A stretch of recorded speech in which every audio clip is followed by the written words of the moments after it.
Hi, welcome to the Somerset Roundtable. My name is Virgil Pacheco, and I'm joined with our newly elected selectman, Holly McNamara. I'd like to welcome you to the show. Our show is a spin-off to the Positively Somerset Facebook page.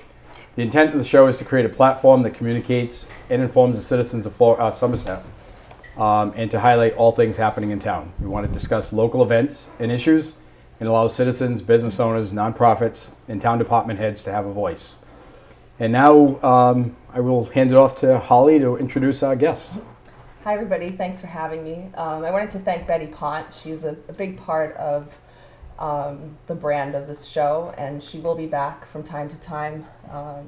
So we're happy to have her here, and she did a great job.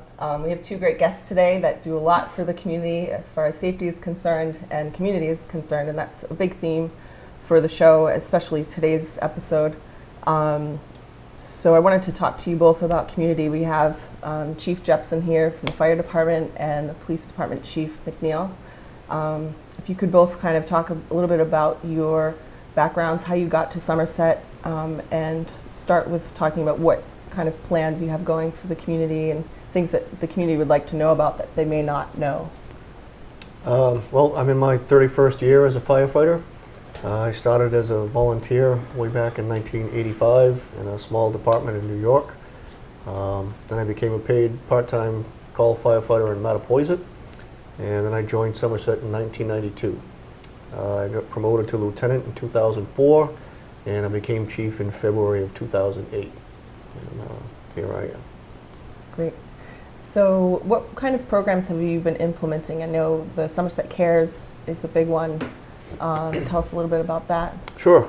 It's a wildly popular program that we started a little over a year and a half ago, and it's funded through a state grant. We've had a long time had a grant program called the SAFE program, Student Awareness of Fire Education. We teach every first and sixth grader in Somerset fire safety, age-appropriate fire safety. That program has been so successful that they've reduced state fire deaths of children by 93%, and they attribute a lot of that to that program. So they decided. 93%? Pardon? 93%? 93%. Wow. Yes, wildly successful. Okay. So they looked at the next most susceptible population, and that's our seniors for fire deaths. So 2 years ago they started that program. It's called the Senior Safe Program. They don't really have any guidelines of what you do. You come up with your own programs, what you do. I was fortunate enough to get some information from the Mansfield fire chief, who had a program similar, and he was certainly willing to share all the work he'd done with us. And so we created Somerset Cares. And basically what Somerset Cares is two firefighters will go out to a senior's home for a 1-hour appointment. They focus on fire safety and some medical portion of it also. Firefighters will go in, they will check all the smoke detectors, carbon monoxide detectors, make sure that they have them first of all. We find that on a fairly regular basis. People don't have any detectors at all. We make sure if they do have them, they're the right kind, they're in date, they're in the right place, and if anything needs to be replaced, it all gets replaced. And the program is completely free. We provide the detectors, we install them, we change batteries for them. It's a great program. So usually while one firefighter is doing that, the other one is sitting down with the person or people, and we review some of the medical information. They receive a packet with all kinds of pamphlets for fire safety, fall prevention, medication safety, big packet for Bristol elders, some of the services they provide, just trying to provide them with all kinds of information. And it crosses over in our triad program a little bit that both police and fire departments are part of with the Council on Aging and the Sheriff's Office. And we fill out some medical information cards for the people. One goes on their refrigerator, it's called the File of Life. The other one goes in the glove box of their car, that's called the Yellow Alert. And they have all that medical information handy if they have to call 911. And the first responders arrive, we know to look on their refrigerator first thing, so that we can see what medications they're on, what medical history, mental problems they have. You know, in a time of emergency, they can't remember those kind of things, and sometimes they don't write them down, and it's a lot Right. easier than trying to collect, you know, 10 medication bottles when everything's right there. So it's been very successful, very successful. So what would you say, two things, how do people take advantage of this program? How do they, you know, now that they know that it's available, how do they get in touch with, do they just call the fire department? And also, what kind of coverage do you think that you have made? Is there still a lot left to go through? Are they missing fire detectors mostly because of the age of their homes, or what do you think? Well, first, if they want to make an appointment, they simply just call the fire station, and we'll set up an appointment. We usually do them on Friday mornings from 9 to 1. And again, everything is free. The whole program is free. There's no cost to our seniors.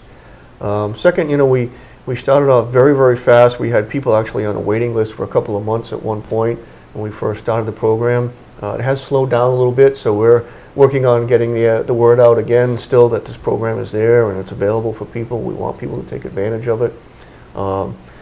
So, you know, I don't know if there's a single reason why we're finding people without detectors still.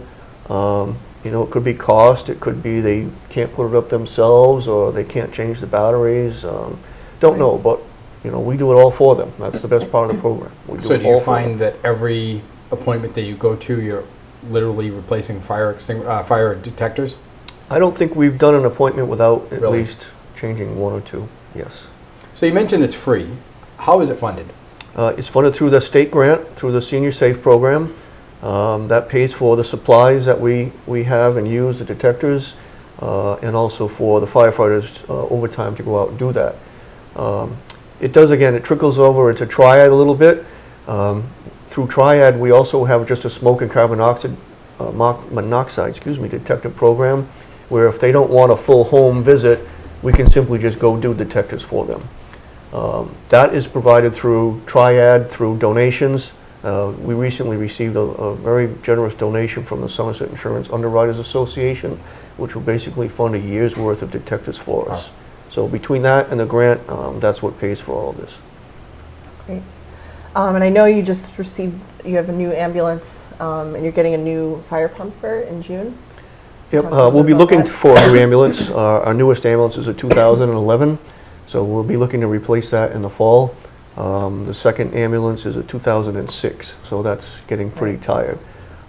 We do have a new pumper on order. Excuse me. It's due to be completed in the next few weeks. Mhm. For fire apparatus, that will put us in very, very good shape. We will not need to look at replacing a fire truck for 10 years anyway. So the ambulance will be the next priority for us, but Great. it's all just great stuff for the department, you know, be able to keep the equipment up and keep full staffing. Those are the best, you know, the things that are most important for us. Must have been a good feeling getting the warrant passed this past I was Monday. just going to say that. Yes, Yeah. you know, the revolving fund was a little bit of a hiccup, you know, started last year, but we were able to still get some of it done and finally closure, you know, thank the voters for that. You know, it just makes sense to have this revolving fund. Previously, we would, June 30th, whatever money was left in the enterprise fund went back to the general fund to be used for any purpose. And so, you know, we had to replace an ambulance, we would have to go to the taxpayers, ask for money from the taxpayers, it would go on the tax base. By having the revolving fund and keeping that money within the fund for our uses, we can make the capital purchases out of that when we need to. So, you know, every 5 years, we need an ambulance, I'll have that money from income that we've generated from ambulance receipts. It's one of the best things that's happened to the fire department in a long time. So we already pay 11 salaries out of the current fund. Moving forward, you know, my plan would be in the next few years to take additional salaries out of that so that we slowly reduce the fire department budget and, you know, ease the burden on the taxpayers. So it's a big win for the department. So with the second ambulance, how much did we reduce the mutual aid? Do we still use it quite often? Is there a need for a third ambulance at some point? No, not at this point. You know, maybe someday down the road, no question. But at this point, no. We're never going to catch every call, no matter how many ambulances you have. Every day we get multiple calls at the same time. It has reduced the amount of mutual aid coming in for sure. That's beneficial for us. Number one, it's better service for our citizens. No slight to any mutual aid partners, but I always say when you call 911, you're a lot happy to see Somerset on the side of a truck and not somebody else. So it has reduced. How many calls are you still giving away? I would say probably 250, 300 calls to other communities. A year? Yep, a year. So it has definitely been reduced, but it'll never be totally eliminated. That's part of the way it works these days for every community. That 250, what does a normal ambulance get per year? Just for curiosity. As far number of runs, you mean? Number of runs. It depends. Every community is different. We do a little bit under 3,000 emergency medical calls per year. So the primary ambulance does 3/4 of them, and the second ambulance probably does a quarter. Okay. So, Chief, you're sitting there. I know you're anxious to I like listening to stuff. give us some of your info. It's a wealth of knowledge. Give us a little bit of history of how you started. I worked when I was in college at the University of Rhode Island. That's where I got my bachelor's degree from. In 1985, I started as a part-time police officer in another South Shore community south of Boston. For about 2 years, I was a part-time police officer, and then in 1986, I was hired by Randolph as a full-time police officer. I went to police academy in 1987. So I've been a police officer since then. I became a sergeant, actually I became a detective in 1993, and I was a police prosecutor working out of Quincy District Court. In that county, we work with the courthouse as kind of more than a liaison. We actually spend the day in the courthouse helping prosecute cases at that time. So that opened up my eyes to how the whole system works. And then I made sergeant a couple of years after that. I was a sergeant for 8 years, became a lieutenant in 2003, till I came here. So I was a lieutenant for about 11 years before I made chief here. I had applied for chief's positions in other communities a couple times prior to this one, and by doing that, you live and learn as how to apply for a chief's position, because it's not easy. Correct. You also have the credentials. I have the credentials. I have a master's degree in criminal justice and a bachelor's degree in animal science. Don't ask why. I was a teacher in the police academy for several years, and I work for the Accreditation Commission now as an assessor. I go around and assess other police departments to make sure that they are certified or accredited, which I find that to be a good experience, because it helps us remain accredited here, because I see the mistakes and the good things that other departments do. So when I applied for this job here, I did my research prior to even getting in front of a committee for anything. I made sure I knew what the organizational chart was for the town, for the police department here, what the town form of government was, what the demographics were. I knew there was 18,162 people here. I knew what the demographics were. I knew what the annual household incomes were. I knew all that before I even had an interview. So I studied, which I should have done with the prior couple police chief's jobs. I didn't, but I did it with this. I had I was going to ask what the difference, or what the steps. It was, and I had been in the community for a few years because I had a boat in the marina here. I really didn't know too many people here, because I brought my family down from where I lived. We came in, we went out. I really didn't get to know. I really didn't know too many people that were there. When I found out that there was a position open here, I actually called a lieutenant from another department in the nearby community, and I said, "Hey, is there an opening there?" And he said, "Yeah." And I won't tell you what he said after that, but he. So I asked my wife, "What do you think?" And she says, "Why not? Throw your hat in the ring. See what happens." And so I said, if I'm going to do that, I'm going to make sure I do my due diligence, and I did. I went to the town hall here. I met Dennis Luttrell. I got the organizational chart. I saw that. I looked at the police station. I looked at what they had, how it was structured, what the cruises looked like. I realized there was fiscal issues here. And so when I approached the job, I approached it that way. I said, well, you know what? If I was a chief here, I'd want the police cruisers to look this way. We have to get away from Crown Victorias. They don't make them anymore. So I think let's go SUVs. Ford Explorer seems to be the more popular one. There's plenty of room in it. Tauruses are too small. So these are all the things I said. I had an idea of what I wanted the cruisers to look like. So I came in with a plan, and I looked at the organizational chart. I thought that the department was too heavy, too top heavy. I said it needs to be streamlined. It'll save department money. I saw that they had some equipment that wasn't working right. They didn't have a dog. They didn't have a police canine. They have 18,000 people in 8 square miles. I said, you know what? You have that many people in that area. You're next to Fall River. We should have a police canine unit here. So these are all the things. So I kind of came in with a plan.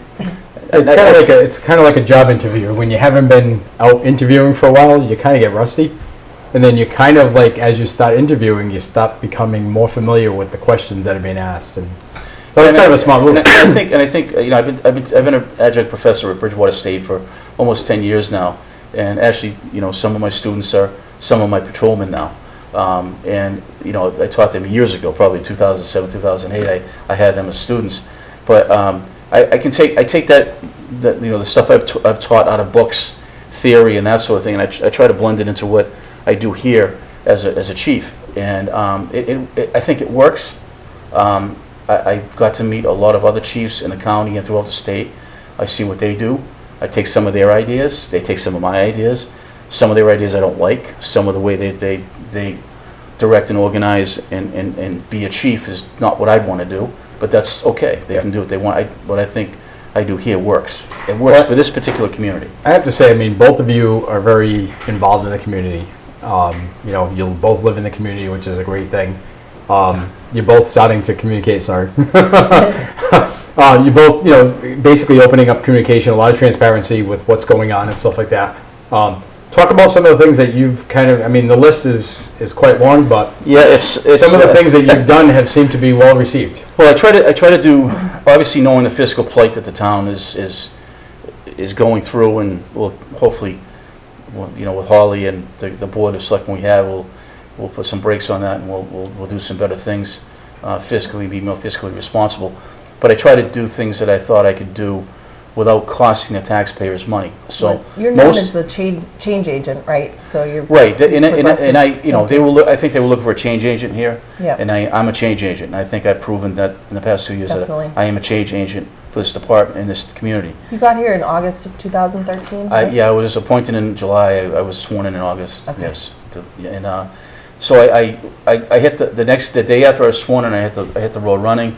I didn't take a day off. I went right to work. I don't take many days off. I don't take too many vacations, which probably isn't the healthiest thing for anybody to do. But so I'm always around, and I try to treat the police department as my little baby.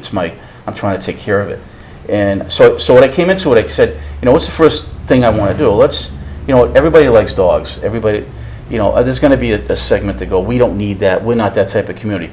I get it. I understand that. But you know what? The majority of the departments that are getting canines now are smaller than us. And it's always a good thing, because if you have a homeless person, an elderly person, we have a lot of elderly people in this community that goes missing. We have a dog right here living on Main Street that, you know, we make a phone call, we can have that dog there in 5 minutes to search for that person that might be dehydrated, might be you know, freezing to death. We have a dog there right away. Jared Linares and Canine Vipo are there, and you know, within minutes. But I found it, so that was one of the first programs I did without taxpayer dollars. It was done through donations. I started right in August of 2014. I had somebody make up T-shirts. We sold thousands of T-shirts. I had one person donate $8,000 for the dog. I had another woman give me 2 donations for $5,000 a piece. I had somebody start a GoFundMe account for the vest, and then I had someone else, hey, I'll give you another $1,000 for the vest. So we had just people throwing money at this. And then I found there was a grant opportunity from the Stanton Foundation. And this person was in charge, I believe, CBS television for numerous years, and he was a wealthy person, and when he passed away, he was a lover of animals, and he started this foundation called the Stanton Foundation. You can actually get money for dog parks through it. They have a first dog program, it's called, and because we didn't have a dog here, I took advantage of it. I put an application in, and 2 weeks later I got $25,000. So on top of probably $28,000 to $30,000 in donations and T-shirt sales, I had another $25,000. On top of that, there's still money coming in towards the program. And I bought the SUV from asset forfeiture money, drug money. And so the SUV fully equipped with for a canine was $42,000. That was not taxpayer dollars. So the only thing we have to do is pay Jared to maintain the dog, which is about 7 hours of overtime. So really low maintenance. It's program. low maintenance. Everything's been. Just high up We front. built a kennel for the dog. We pay the food, the veterinary care is all paid for without taxpayer dollars. So that was the first thing I did, and then I started to get into some different programs. I started an Explorer program through the Boy Scouts of America, and one of the transfers I took a year and a half ago, James Roberts, he was an Eagle Scout. I said, well, Eagle Scout, Boy Scouts of America, Explorer program. Nobody in the area has them. Rhode Island, some of the Rhode Island agencies do, but nobody in southeastern Mass has an Explorer program. And basically, what that is, it's a program for kids that are 14 to 21 that have interest in a law enforcement career. We started that program probably about 6 months ago. We have several people in it now. They get their own khaki uniforms with a tie. They have their own patch. It's not a police badge. It says Explorers on it. And they actually go through, they learn criminal law, criminal procedure. They learn first aid, CPR. They learn how to shoot. They learn all this. They go through a simulator. It's a great experience, and hopefully you can bring them on as dispatchers in the future, and then maybe police Where officers. does that program run? When is that typically? It's constant. It's It once is? a week. Okay. But people want to keep signing up. They can get right into the program, and Officer Roberts will take them in, and we sign a package. They sign a package with their parents, and they get right into the program. So that was a couple. And obviously last year we started the BJ Voss road race. Yep. Because nothing was being done for BJ, who was a fallen officer who passed away in 2013. I thought it was a good idea that we did something to commemorate and memorialize him. And I asked Laurie Phoenix, who was related to BJ, and she's also the wife of a Somerset police officer. She'd be interested in being the race director. She took it upon herself to do that, and she took that ball and she ran with it. She did an outstanding successful job. program the first year. It really blew us away, because we actually accumulated $29,000 in donations, which is unheard of for a first year race. We were able to give, after paying all the bills, we were able to give Bristol Community College $19,000 toward scholarships, and we're going to do it again in October of this year, October 8th, which is a Saturday. I'll do the same thing this year. We'll probably make even more money When's this the year. sign-up deadline? Oh, it's pretty late, probably sometime in September, but once Okay. we have, I'll put that on the website once we have more information on that. The route's Somerset gonna- PD website? We can Yes, access all that? Somerset, Okay. yeah. You go to, just look, see Somerset PD on Google it, and it says website, just click on the website, it takes you right to us. You can see all the programs that we have going on. I also started an outreach program about March 1st for people with opioid addiction. We do have some counselors that have volunteered their time to talk to people if they need help, and they do have an opioid problem. Believe it or not, we do have one here, like every community. It's just not as open, and if you went to a city, you might see somebody who you think is no quote unquote a junkie, but here it's more hidden. And Yeah. I talked to some people that are counselors here, and they know of people in their neighborhoods that have problems. So we started that program. We do have some counselors. We have some other people on board with it. We do have a website. We have a Facebook site. What that do you can do go to. about anonymity and people that have a hard time? Do they have to walk into the police station and talk? Absolutely How not. do they? No, there's phone numbers. They're anonymous. They can remain anonymous, but the counselors will help them over the phone and give them direction. And I'm hoping at some point we can start some sort of a counseling session. Now, is that a program that's just specific to the police department, or is the fire department involved in that as well? Because I know you guys are pretty much first responders to these calls, and in some cases where it may be the initial call to it, is there some interaction between police and fire that may kind of like highlight the fact that we have a problem at this residence? Yeah, And I mean, have someone reach out? with both our departments, so the first responder department, so we work together every day on multiple calls, every single day. Fire departments, part of that is we do the treatment for the patients that, are overdosing. We give Narcan. We've always had Narcan. Paramedics have carried Narcan for forever. So we administer the Narcan, we transport the patient to the hospital, and that's when the police department picks it up for basically we'll the do a follow-up after aftercare, that. moving forward after that. Yeah. So we what do I a was kind of- follow-up after the incident occurs, and then we'll have a counselor reach out and if they, to ask them if they want help, we can turn you into this direction of long-term recovery if you'd like to, and we can help you out. So we can even save one person. Yeah, so for people who don't know, right, you always kind of think of, a drug addiction or any type of drug addiction or a drug problem that, when you have a police officer knocking at your door, they're there for a more criminal approach, right? For people to know, this is really more of like just an outreach. There's no criminal, This is gonna be a kind of prosecution. No, absolutely not. And there's no stigmatizing of the person. And actually, it's probably going to be a civilian that knocks at the door. It's not going to be a police officer. Okay. So I do have a couple of people I'm communicating with directly through the program, and I communicate through email or phone call, and I say, hey, you might want to talk to this person here.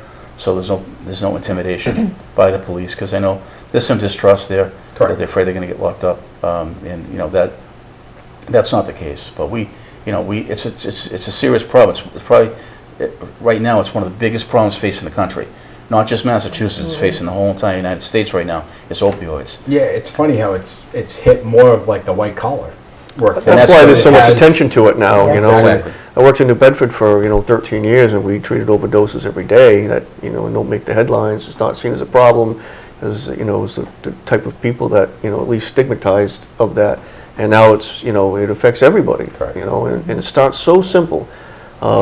The other thing, a little advantage I have with that too is I'm also a registered pharmacist, so I look at it from that point of view also. And statistics show that so many of the addictions start with a simple, single, legitimate prescription of a painkiller that, for a broken ankle, for whatever, and they like the feeling, they want more, so they start to chase prescriptions, and they start into the illicit stuff, and it's Right. And it's funny because prescriptions for that type of medication are usually not long durations, correct? Correct. 5-7 days. Yes. So it's an addiction Pretty that much kind of. instant. That's changing. It And was typically the milligrams are lower even if they get 30 days worth. They tend to be 5 milligrams, and then they start craving more, and they want the 20 milligrams. And that's when they start buying illegally, and then they at some point may go to heroin.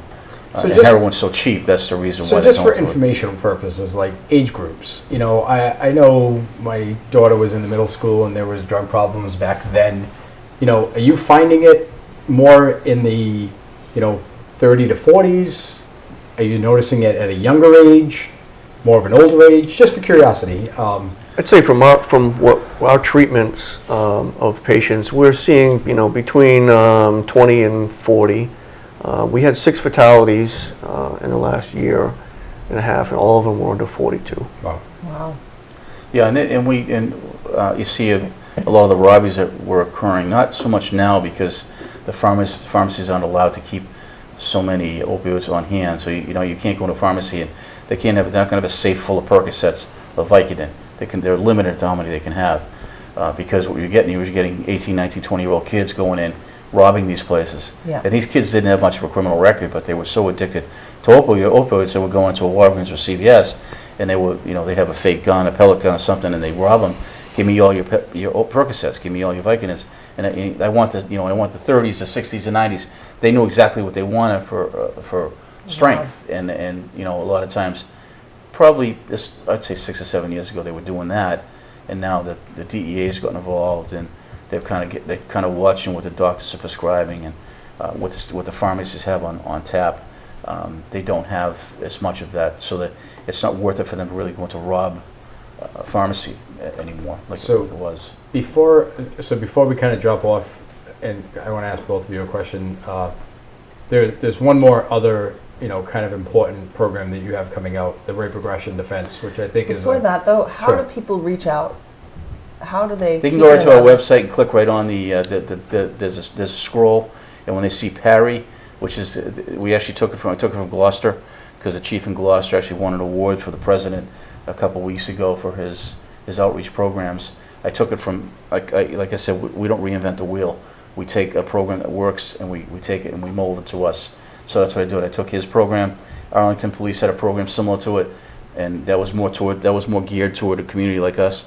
I took that, and I did the wording a little bit different. We took it from that, and they can just click on the the scroll. It says Parry. We have joined for an outreach program. You can click on that. You can actually see the program I wrote. It's right there. You can read it. Yep. You can see what the program is about. There are counselors' phone numbers on there. The St. Anne's Hospital's, Charlton's Hospital's phone numbers are on there. And if they don't have access to a computer, they can just call the police station Sure. and ask. Yeah, the dispatchers, the forms are right on the desk. The dispatcher can give them the numbers right over there. So is social media becoming a popular thing with the younger groups? Are you guys starting to notice more social media requests, Facebook, emails versus phone calls? Yeah, we recently just started this Facebook page for Somerset Fire Department. I'm not as tech savvy as Chief McNeil is, but we find a lot of people. I get messages from them, or I'll get an email through the town website, things like that. It's definitely becoming more and more norm, I guess is the best way to describe it. That instead of picking up a phone and calling somebody, you're texting or you're going on Facebook. But we try to use it to our advantage, obviously. To keep the public informed and what we're doing, and might be an active incident or a traffic detour. There are so many applications for it. Again, Chief McNeil is much more advanced than I am on that. But I think the whole aspect of the transparency between both departments has been well received. You hear people, you see people commenting. The Nextdoor app has become a huge success, and I think it's a great thing, because traditionally people always think of government, especially police and fire, as being very private and reserved. So it's great that people can always walk into the fire department, especially youngsters, and tour the equipment and stuff like that. And I would assume that the same thing applies for the police department. Yeah, I think in the past people have been intimidated by police to some degree. I think the Somerset, the type of community that you can really get, it allows me to do community policing easily, and people are very receptive to it. I thought they would be, and that's when probably a year or so ago, I took over the social media for the department. I really didn't get a lot involved with the first few months I was here, and then probably, let's say 8 or 9 months into my tenure, I started taking control of the social media. I think when I came here, just looking at the likes, if you look at the likes for a particular police department, I think we had about 1,400 and change. I think we're up to 4,700 now. Awesome. Closed in on 5,000 likes. We get more and more every week.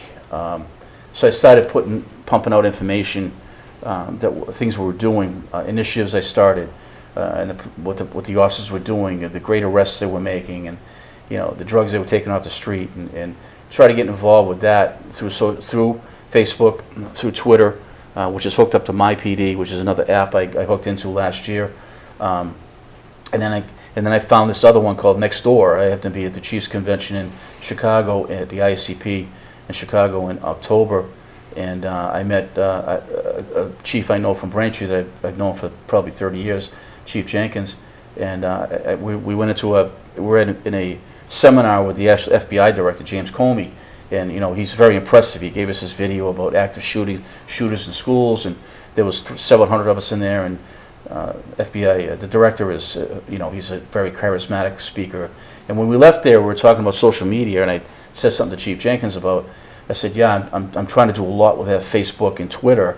I'm trying to get the message out and pumping it. Not too much information. You get too much, it dulls the senses. Yep. So you try to feed them a little bit at a time. If you put too much out, people just kind of ignore it. So I try to put something out that's significant, and if you have nothing to give, you give a tip, a crime tip.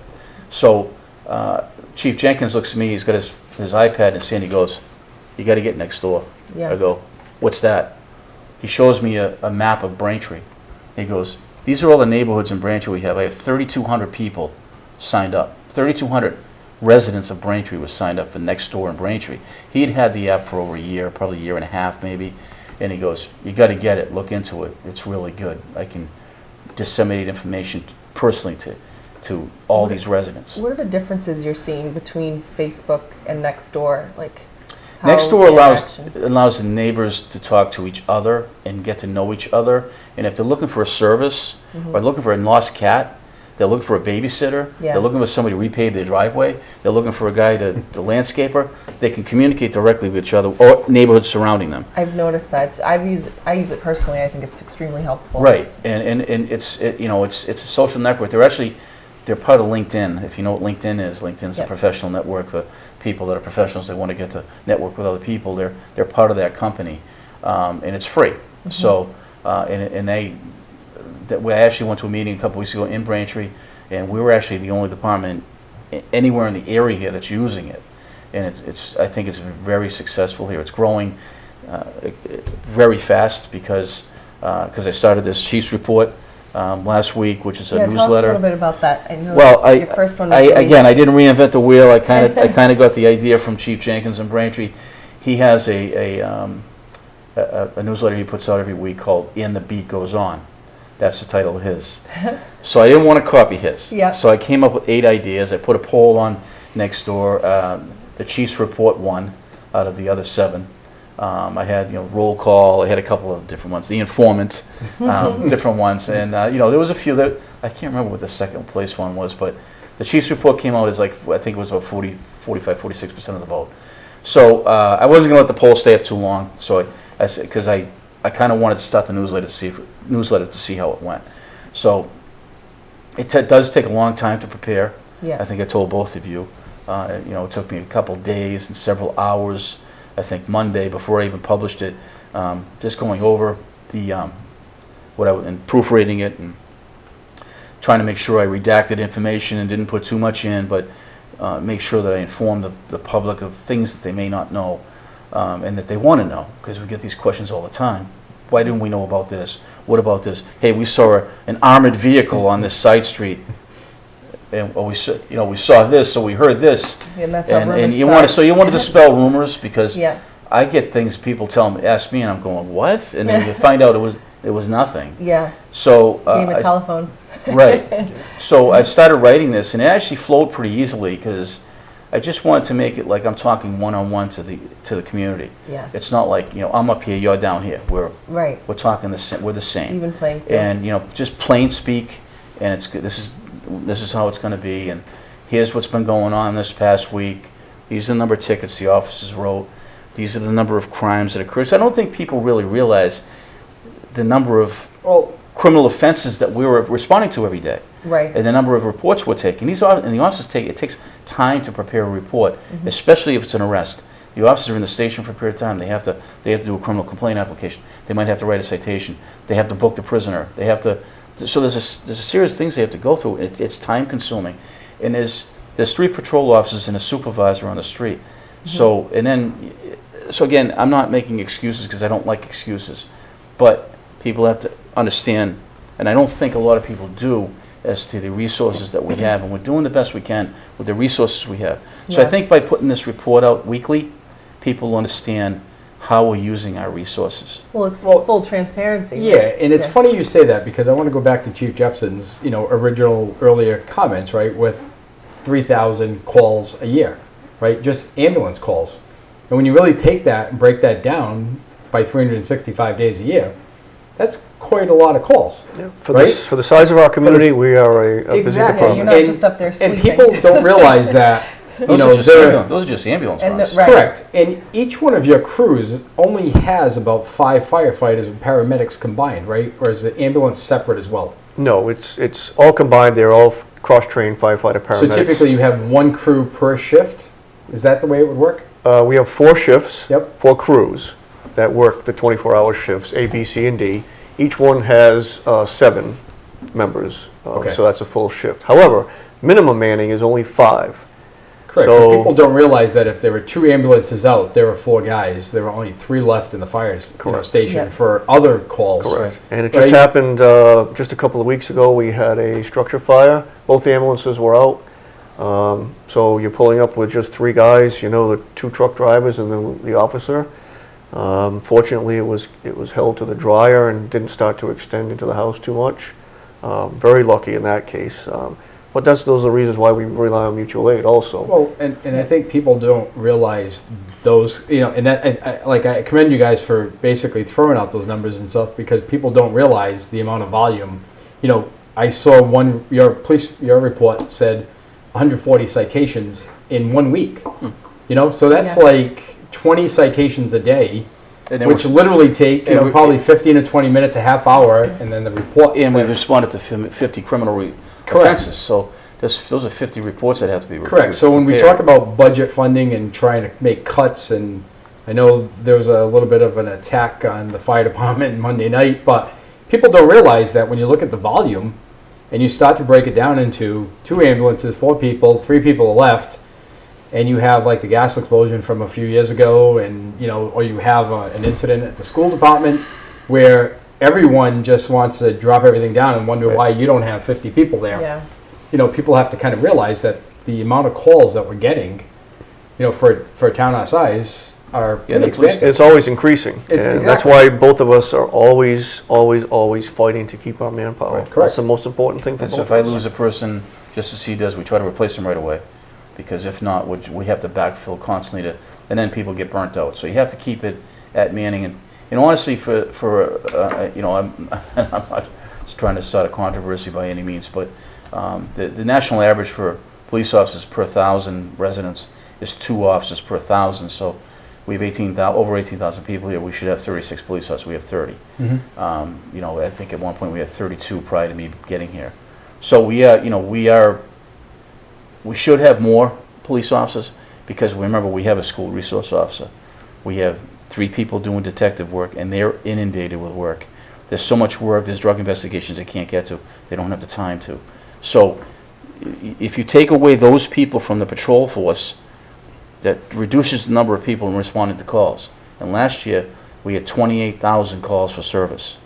So these police officers are running around. The cruisers are running 24/7. They're answering calls constantly. And that's up. The calls for service are up, but Right. they're up because we're transparent. People aren't afraid to call us anymore. Yeah. I want Yeah. people to call us. Correct. And it also, when you think about like just the beginning of the school year, this past school year, with all of the bomb threats and frivolous calls that were made, that takes away from both departments. And that literally, like you said earlier with mutual aid, when you call, you want someone that's literally 3 miles from your house Yeah. on average. You don't want to be Literally calling next somebody door. from Swansea or Dayton waiting 5 minutes, Yeah. when it's someone with a heart attack or if a fire in your house, and you're going to lose all your belongings. So Well, I think reports like this and Nextdoor and Facebook and social media and just being fully transparent will help the public understand what they're up against, what they have in their backyard, and what we really do provide to the town. So I think we have That's a- why it's important for people to pay attention Yeah. to this, because I see sometimes I see statements made by people that haven't done their due diligence and And haven't. how do they know? haven't Now paid they'll at- know. Pay attention. All they have to do is pay Right. attention. Right, If you pay attention, then you'll know, instead of just blatantly blurting out a statement saying, right. the fire department's not doing enough, or the police isn't doing enough. Yep. And then if they see this, or they listen to Chief Jepson or Deputy Chief Burkett, they know we're doing a lot. Correct. Really, we're doing a lot with, And I think the with- same goes for every department. We need to maintain the transparency level, but communicate and collaborate Right. together and constantly communicate to the townspeople. This is why we have this budget, and this is why we're spending X amount of dollars. And this is how it affects you as a townsperson And I citizen think of I the- think we both want to project to more people in the community Right. that might just come and go, and they don't pay attention to politics. They might not vote, because Right. I know some of the neighbors where I live in the rustic acres that I've gotten to know. Some said they haven't voted in years. Yeah, And I go, Why? Out of Well, the 18 just don't have time. out of Right, 18,000 residents, I think we've probably maxed out at about 3,500 voters each Right. year. Just It's under probably the four, same. For yeah. the last You might 3 get a years. few more, but Yeah. it's just people that are, maybe they just don't have time, or maybe they're apathetic. well, I'm I not think quite for sure. a while, for a while there, I was one of those non-voters. And I think it's because a lot of people don't realize that they do have an impact and their vote does matter. And their they're vote not ma- as and their involved. vote matters more for selectmen Yeah, or a city council or a Small town town. council or a town manager or Right. or a mayor than it does for a president. right. Their vote for their own community is more important than the president of the United States, because they directly affect them every single Every day. And Yeah. but the funny thing is, it's the opposite turnout. You It get more is. people voting for a president than you do for the selectman or the Right. mayor. It should be the other way around. It should be thousands and Right. thousands of people should be voting for the select people, not for the president. It's And, just, and I We think should just probably- I think just the open communication, Yeah. right? People want info nowadays, right? Yeah, It's kind of instantly. people lurk on Facebook, and some people never comment. Right. So I think the more you put out there, people can read it or they can ignore it. I think with the fire department specifically, every time there's a fire and someone has a loss, right? The amount of community that comes together and does these charitable events, so Yep. if you didn't communicate that, no one would really know. I'm really trying to concentrate on doing a better job at it. Again, I've only been doing Yeah. it for a little while, but I absolutely agree with you. It's a very important tool for me to get across to the public, and I encourage the public to seek me or any member of the department to get questions answered or get information. I think too, we shouldn't rely on the department heads solely. We all need to lean on each other and help each other communicate as a whole to the town and work together to get that out there. How are we operating as a machine, as one unit, and work together to do that, because people need information. This affects that, and so everything affects each other. We kind of need to know how it all ties together to see, if you lose someone, it'll affect just how you interact. We talk about that at So- department head meetings, Yeah. all the time, and we have a very good group of department heads in this town that work together every day on a daily basis. Obviously, public safety, we work together closest, but highway department, council on aging, Yep. we deal with each other every day. Well, I think I got to give you guys both credit because you've both, in your own separate ways, have kind of reached outside of the box, right? With the enterprise fund and trying to get, trying to sell the idea of another, ambulance to bring in all of that income to offset some of your payroll expenses. The same thing with donations and whatnot. And I think a lot of people don't realize that. It's not just about putting out fires or making arrests and stops, but there's a whole business aspect of it. And it's And about at the the end of the- community. too. correct. Yeah. Yeah, and at the end of the day, I mean, it shows, right? Like you've been able to almost self-sustain your fire department expenses based on one ambulance enterprise fund. Yep. And same thing with drug forfeiture money and donations and right. everything like that. So, Yeah, that's how I was able to buy the 5 SUVs a year and a half ago. and was I'm through sure they drug came in at forfeiture. value with They winter came- snow. They came in right before the blizzards. Yeah. And that's part of the reason why Cumberland have such high mileage on them, is because we exclusively use them during those snowstorms because we couldn't Correct. use the That was Crown an Victorias. awful winter. So, I'm sure the so offices we got appreciate them Yeah. in January and late December, and then the blizzards started at the end of January, so we had them just in time. So they were exclusively used at that point in time. So So I just have one final question: is with all that you've seen in your entire careers and what you're experiencing now, like what would be the one or two things that you forecast, in the next few years as being like your nemesis? Something that you just, are keeping you up at night thinking about, like, how am I going to solve that next problem? And if there is a problem. Yeah, I mean, obviously, the budget is, in financial situation, is high on both of our priorities. We think about it with everything we do. Both of us, we're always applying for grants. Every little bit we can do to help, the thanks to the voters to making that revolving fund is a huge step for us to be able to do that. Keeping staffing the way it is, moving forward. We do have some positive things on the horizon. One big thing coming for our department is community paramedicine. Which in the next year or two, you'll start to see that community fire departments or ambulance services will partner with hospital groups, with physician groups to do home care. That's the next big thing for the fire service, the fire service that runs ambulances like us. But that's a positive thing. That's, if that holds true and the projections are correct, and that could be a way for us to, number one, generate more revenue. We may even be adding staff at that point, never mind reducing, because it will be paid for. Well, you must have a statistic in the next few years that the retirement age group volume is going to literally increase, right? Our calls increase every year. The number of seniors we have in Somerset is unusually high to begin with, and there's no slowing down for either one of us in the next few years. No question about that. No question. And you, George? obviously the budgetary restraints are, I think about them every night I go to bed, and it's tough to sleep sometimes. Concerned about how I'm going to maintain staffing and still buy cruisers, because that's the police officer's office and I want to make sure that they're safe and that they have the best equipment that they possibly can have. Make sure we have good portable radios that can communicate. That's one thing we were able to fix this year, was to fix our communication system, which is now all microwave, which is a big help. But again, budgetary constraints are huge. I'd like to add staff. I don't have the luxury of being able to, take ambulance money and do that. So we're kind of at the whim of. That leads me to a question. So with citations, there was always that rule of thumb that half the money went to state and half went to local. Is that even in existence, or is that? Yeah, half the citation money that comes in goes to general fund. So we do. Yeah, there are communities that have done a home rule petition to divert the money directly to the police department expense budget so they can purchase cruisers and radar units and that sort of thing. Some towns have done it. It wouldn't be unique if we tried to do that. That obviously is something we could think about down the road.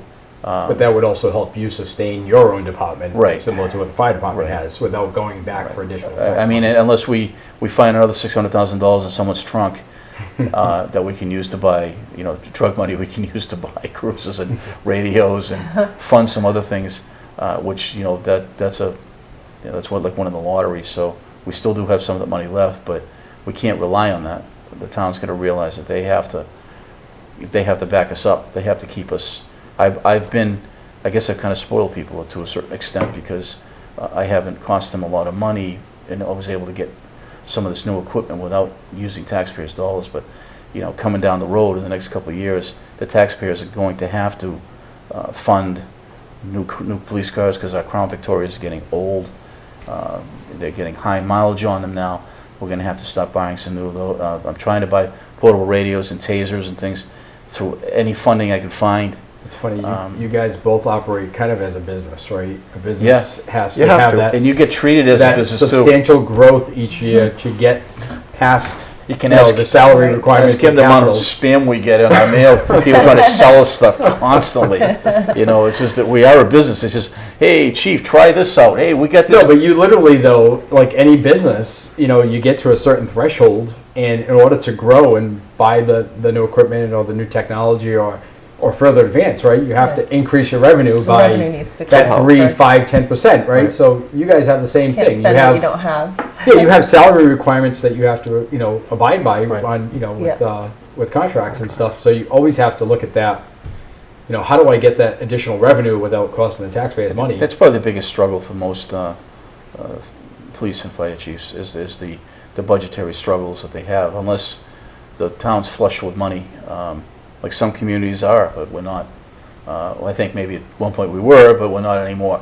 So would I like us to be flush with money? Absolutely. We could be driving around with the best, have a brand new everything, but that's not the way it is. So we'll do the best we can. I think that's my major concern. And then you got to worry about other things coming down the road, about body cameras being legislated, and where you have to have a body camera and. The GoPro. And that sort of thing. Yeah. And we have a registration for. I have the registration form to buy Narcan, but that's a union issue. So there's a lot of things that are on the horizon that are going to be kind of forced at you. So aside from the monetary issues, from a community standpoint, what are the biggest hurdles? I mean, I would say the opioid problem, and that maybe would be, in my eyes, one of the biggest ones to tackle over the next few years. I just want more people to be interactive with us, and I'm sure Chief Jepson wants the same. He wants more people to be interactive with the fire department. The more they're interactive with us, the more they know me, the more they know the police officers. So people wave to you when they see you, and I'm not people that just would ignore you because they're afraid. They're afraid. They just never paid attention. Right. You want them to pay attention, because the more they pay attention, the more identity the community has. This community has a lot of identity. Mm-hmm. It's a close-knit community, but you still get people come and go. They're busy. They don't have time to get involved. But at some point in time, they're going to need him. They're going to need me, and they're going to need our officers. Right. And they're going to need his firefighters at some point. Well, I will say I use the fire department a little bit more than I've used the police department. Well, that's But you brought up a good point, though. So let me ask you both one question, right? You guys got extremely stressful jobs on the business side. on the, the call side, you can get a call in a clear blue, whether it's the, the gas or, an incident at the high school where your daughter, basically goes to school. What do you guys do to wind down? We won't argue that it's a stressful job. There's no question about that. I have 32 employees I have to worry about, and my number one priority is that they come to work, they go home the next morning, and then to protect a community of 18,000 people every day. It's not something you can take lightly, and we both talk about this all the time, that I wake up at 4 o'clock every morning and with something that's bothering your me. job's at 24/7. And we're on call 24/7, holidays, it doesn't You matter. essentially have to take your job home with you. And we do, and that's part of the job. We accepted that, but it does take a toll. I'm lucky I have a son and family that I spend time with. I like to go camping. That's kind of how I release some of my stress. And we talk, just like police chiefs, fire chiefs. We're a close group in Bristol County. We do some social things together because we all have the same problems. We all save. It doesn't matter if it's the city of Fall River with 90,000 people or the town of Dayton with 6,000 people. We have the same problems. Yeah, it's funny too, because you can have your own personal problems that you're dealing with, but when you get into that truck in the morning, put them aside. You gotta have your head on Right? straight. Exactly. These are not, Yep. these are jobs you gotta be ready for every day. Yeah, Yes, Because you never know what's coming. It's definitely Exactly. completely unique.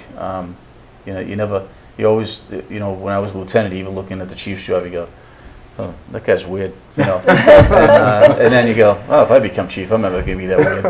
But then when you realize and you get into the position you're in, it consumes you. It does consume you. We talked about it consuming us, and when I meet with the other chiefs of Bristol County, because we just formed an association recently, and I'm the secretary of the association, and Chief Racine is the president in Fall River. And we get together and we have the exact same concerns. We talk the same speak. It's everything, so we're very familiar. But I can't go out with you or Holly or a patrol officer or some other and talk that same speak with them, because they don't understand. Yeah. They'll look at you, they go, you're speaking a different language. Like, that guy's weird again. Yeah, so that's why chiefs, fire chiefs, police chiefs, we become very tight because we have the same stress. Correct. I go to the gym. I lift a lot of heavy weights. And then you go. And then I try. Obviously, I don't. He's just got the best underneath that. Yeah. I pick things up and I put them down. Well, I want to thank you guys. I mean, it's been very informative. It's been great getting to meet you guys personally. I mean, I apologize for both of you. On Saturday, we bumped in. We try to get prepared for the show, but but I think it's been a great show, informative, and I think hopefully the public starts to see a little bit more of what you guys do. Like you said, that's what we both want. We want people to interact with us and get the answers that they need. Thank you so much for taking the time. The big focus here of the show is community, representing the town and leading us to safety and to keeping the community tight-knit.